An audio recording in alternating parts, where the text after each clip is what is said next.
Waalaikumsalam, selamat masuk. Makasih dulu. Iya, Mas. Selamat duduk.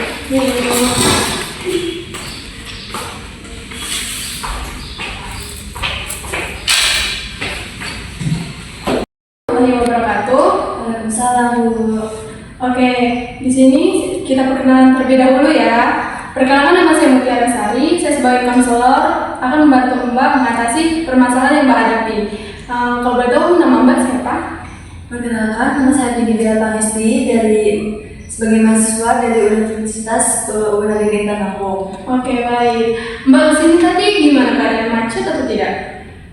Macet sih, Bu, tapi alhamdulillah di jalan masih lancar aja.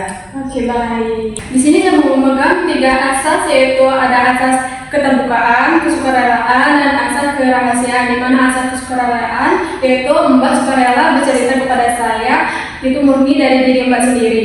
Dan ada asas keterbukaan, di mana di sini Mbak kita buka bicara kepada saya menceritakan pemberi saya tadi, di mana Mbak kemudian ada asas kerahasiaan, di mana masalah Mbak yang menceritakan kepada saya tidak akan disebarluaskan kemanapun.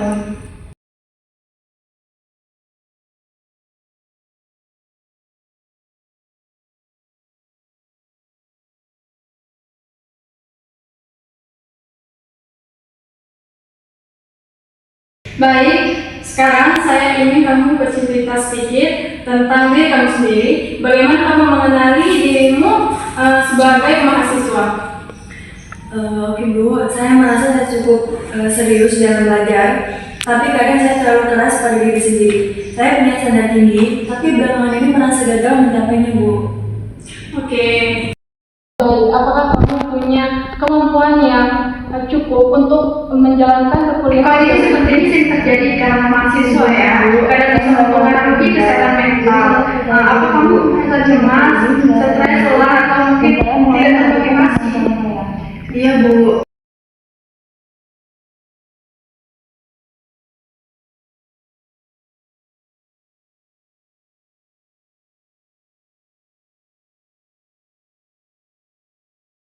Saya mudah lelah dan sering tidak bersemangat.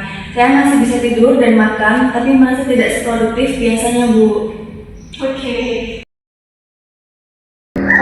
terima kasih sudah terbuka. Kamu bisa percaya bahwa saya di sini sepenuhnya untuk mendukung kamu, bukan untuk menghakimi kamu. Saya lebih nyaman, Bu. Saya belum pernah cerita sedetail ini ke siapapun. Terbukaan Mbak ini sangat berarti, di mana kejujuran adalah langkah awal yang penting untuk menemukan solusi. Saya hanya ingin jujur pada diri sendiri, Bu. Saya capek pura-pura baik-baik saja.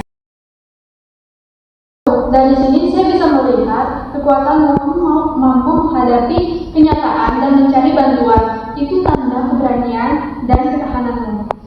Saya belum berani seperti itu sebelumnya. Terima kasih ya, Bu. Iya. Saya yakin kita bisa melalui ini bersama. Saya di sini untuk mendampingi, bukan memberi beban baru. Saya senang bisa berbicara dengan Ibu. Rasanya seperti ada yang benar-benar peduli sama saya, Bu. Baik. Kamu menyebutkan bahwa kamu merasa tertinggal. Bisa ceritakan lebih spesifik apa yang membuat kamu kesulitan? Saya ingin benar-benar mengerti situasi kamu. Baik, Bu. Mata kuliah statistik terasa sangat berat. Saya sering tidak mengerti saat dosen menjelaskan. Saya takut bertanya karena takut dianggap kurang kompeten, Bu. Oke. Ceritakan kepada saya dengan detail. Ini proses yang tidak mudah dan saya menghargai setiap langkahmu. Kita akan mencari jalan bersama-sama, satu langkah pada satu waktu. Saya juga menangkap bahwa kamu cukup sensitif terhadap lingkungan sekitarmu. Apakah kamu merasa didukung teman atau merasa terisolasi? Saya merasa agak terisolasi, Bu. Teman-teman punya kelompok belajar dan sedangkan saya sendiri belajar diam. Kita akan lihat semua ini secara menyeluruh, bukan hanya soal nilai, tapi juga aspek emosional, sosial, dan keseharian Mbak. Di mana Mbak adalah pribadi yang utuh, dan kita akan membantu Mbak menyimpulkan semua aspek itu. Ketika Mbak merasa stres, Mbak bisa menggunakan teknik relaksasi, yaitu teknik 4-7-8. 4 menarik nafas, 7 detik menahan nafas, 8 detik menghembuskan nafas. Baik Bu, saya akan menerapkan relaksasi yang sudah Ibu sarankan dan semoga saya lebih merasa tenang. Oke, alhamdulillah ya Mbak. Terima kasih ya Bu. Terima kasih sudah melakukan sesi konseling bersama saya. Jika Mbak ada yang ingin bicara lagi, Mbak bisa menghubungi saya dan kita akan membuat jadwal sesi konseling selanjutnya. Baik Bu. Oke, terima kasih ya. Terima kasih Bu.